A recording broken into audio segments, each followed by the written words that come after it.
Continuação da leitura do livro The New Map é o capítulo 11. A leitura está em inglês, que é a leitura original do livro. Clash of Energy Security. Until recently, we assumed that the energy security regime that had come into existence in Europe was an optimal one. Reflected then Russian President Dmitry Medvedev, soon after the gas crisis. It turns out that it wasn't. In 2011, Russia's new concept was made clear. The setting was Lubmin, a seaside resort on the northeastern coast of Germany, was advertised its beaches as a paradise for families. Gathering there were Medvedev, German Chancellor Angela Merkel, the French and Dutch Prime Ministers, and the EU's Energy Commissioner. Also attending was Gerhard Schröder, Merkel's predecessor as Chancellor of Germany and now the chairman of the new pipeline company Nord Stream. They were obviously not there for the seaside amenities, but rather to turn the valve on a 10 billion pipeline called Nord Stream, actually twin 750-mile natural gas pipeline that ran under the Baltic Sea, directly from Russia to Germany. Nord Stream was Russia's solution for its own version of energy security, reducing its dependence on Ukrainian transit by building new pipelines that went around that country. Its construction meets our long-term goals, said Medvedev at the dedication. And he generously added, "Of course, this is our contribution to European energy security." Chancellor Merkel voiced her approval of the project. Europe and Russia, she said, would remain linked in a safe and resilient partnership for decades to come. The European Union designated the pipeline a priority energy project that would contribute to Europeans' energy security. The gas that arrived at Lubmin had been injected from the pipeline 2 months earlier at the port of Vyborg, northwest of the St. Petersburg. While pushing the button to start the flow, Putin has been more explicit about Russia's view of energy security. Nord Stream, he said, would end Ukraine's temptation to benefit from its exclusive position. He predicted a more civilized relationship between Russia and Ukraine would result.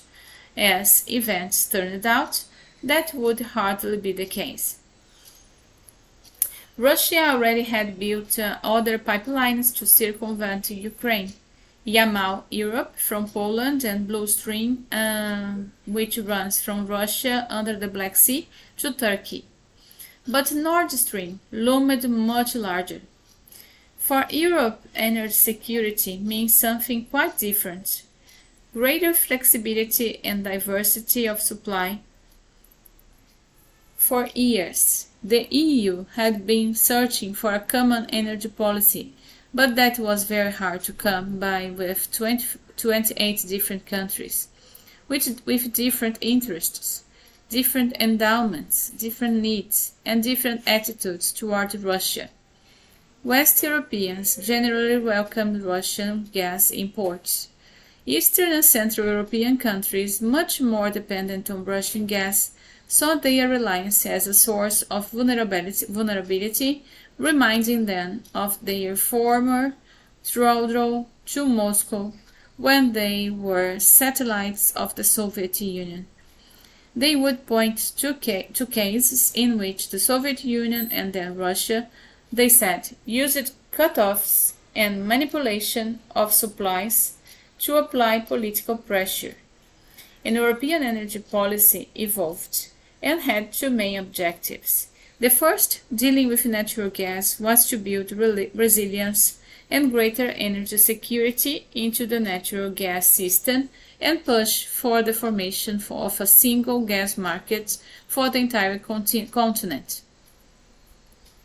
Companies increased connections among pipelines to make it easier to move gas from one part of Europe to another. They re-engineered pipeline systems so that the direction of gas flows could be reversed, if needed. Investment in LNG terminals and storage was promoted. Destination clauses, which limited the ability to shift gas supplies from one buyer to another, were eliminated. This package of policies and initiatives would end up reshaping the entire European gas system.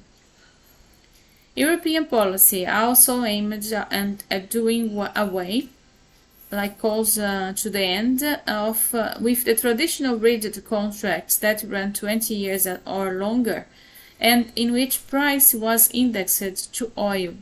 The European gas system had been built over many decades on the foundation of these long-term contracts, with long-term predictability and long-term relationships. Instead, Brussels now intended to promote competition and transparency. It wanted markets, a world of buyers and sellers, not relationships. It was not necessarily against long-term contracts, but it wanted market-related pricing that is based on the short-term prices and emerged at the trading hubs. The places primarily in UK and the Netherlands where pipelines, LNG terminals, and gas trading converged. The EU also wanted contracts to be transparent to prevent what is defined as anti-competitive behavior, and it prohibited Gazprom from owning the pipes through which its gas moved across Europe. The second major thrust of the EU was around climate, aiming at decarbonization and efficiency and making a rapid march to renewable energy. At the forefront was Germany, under the rubric of the Energiewende or Energy Turn. Germany provided extensive subsidies for wind and solar development. Although not the intent, it also ended up indirectly providing large subsidies to Chinese solar companies, which became the main low-cost suppliers of solar panels to the world. By 2019, 33% of Germany's electricity came from renewables. But it had not come cheaply. Germany's Federal Court of Auditors criticized government's ministries for exerting no oversight over the financial impacts of the Energiewende, o projeto Energy Turn, for not asking how much should the Energiewende cost the state, and for failing to take into account reliability and affordability. In March 2011, a giant tsunami set off for a massive earthquake inundated a nuclear power station at Fukushima in Japan, resulting in the worst nuclear power accident since the Chernobyl reactor in Ukraine blew up in 1986. In the immediate aftermath of the Fukushima disaster, the German government decided to shutter its biggest source of non-CO2 electricity, its large fleet of nuclear reactors. To help meet the gap in electric generation, it temporarily increased its consumption of coal. For the entire EU, natural gas comprises about 25% of energy consumption. That means that Russian gas, at about 35% of total gas consumption, provides 9% of Europe's overall energy. After Russia, the next largest source of gas is indigenous or domestic supplies, largely from the Groningen field in the Netherlands and the British sector of the North Sea. Norway, though not a member of the EU, is highly integrated with its economically and supplies 24% of the EU's gas. About 9% comes from North Africa, mainly Algeria.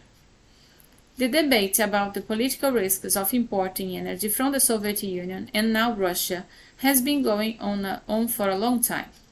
The surge of Soviet oil exports to Europe in the late 1950s and early 1960s generated great alarm in the United States. A U.S. senator thundered that the Soviets wanted to drown us in a sea of oil in quest of world conquest. Headlines captured the transatlantic dissension, like a difference of opinion, where Soviet oil feeds dispute in the West and oil a new Soviet weapon. Washington adamantly, with determination, opposed what was called the Soviet oil offensive. For the Europeans, it was more a matter of business. The Soviets were planning a new oil pipeline to Eastern Europe and West Germany, planning to sell the special large diameter pipeline that would be required. But the United States succeeded in blocking the sale. It did not take the Soviets too long, however, to master the technology and build their own large diameter pipes. The embargo had delayed the pipeline for a grand total of 1 year. In the early 1980s, in the first years of Reagan's administration, dissension between the United States and Europe again erupted over Soviet energy exports, this time not about oil, but about natural gas. Western European companies, with their government's support, were working on a big deal to build a new pipeline to import natural gas from Western Siberia. The Reagan administration, which was stepping up defense spending, did not want the Soviets earning money that would fund their own military buildup. Washington also feared that dependence on Russian gas, especially in Germany, could help Moscow-generated fissures in the NATO, OTAN, and provide a major pressure point if East-West tensions worsened. This was the time to dig in our heels, President Reagan said, and just lean on the Soviets until they go broke. When Germany and the other Europeans showed no signs of stepping back from the deal, the Reagan administration slapped an embargo on exports from Europe that used Americans' technology and know-how that was required for the proposed pipeline. The sanctions, although aimed at the Soviet Union, infuriated the Europeans, who were outraged not only over being potentially shut off from the gas, but also because of the loss of manufacturing jobs resulting from the embargo on selling technology and equipment. Finally, an understanding was worked out between Washington and the Europeans that kept Soviet gas imports into Western Europe. The pipeline project went ahead, but so did another new pipeline that would bring natural gas from Norway to continental Europe. The sanctions, meanwhile, had proved that to be what Secretary of State George Shultz called a wasting asset. They had the impact that sanctions often do. They motivated the Soviets to seek to develop their own technological capabilities to substitute homemade equipment for what was embargoed. 2 decades later, Nord Stream, under the Baltic Sea, revived the controversy over pipelines. There was much criticism in Central European policy circles and the media over the political influence that it was argued Russia would gain from the deal, and the Western Europeans, and particularly the Germans, saw matters differently as part of a larger complementary relationship involving markets, trade, and investment, a relationship that was made inevitably by geography. Moreover, while they may have depended on Russia for gas, the Russians depended on them for markets and for revenues. Nord Stream went ahead unhindered, culminating in that inauguration ceremony at Livro in 2011. That beach. In the face of all the agitation and criticism, that came with Nord Stream, Moscow had a message for the Europeans. At the St. Petersburg International Economic Forum, Gazprom CEO Alexei Miller told a room largely full of criticism in the Central European policy circles and the media over the political influence that it was argued Russia would gain from the deal. The Western Europeans, and particularly the Germans, saw matters differently. No, just a moment. Okay, just the continuation was. The CEO, Alexei Miller, told the room largely full of Europeans, get over your fear of Russia or run out of gas. E esse é o final do capítulo 11.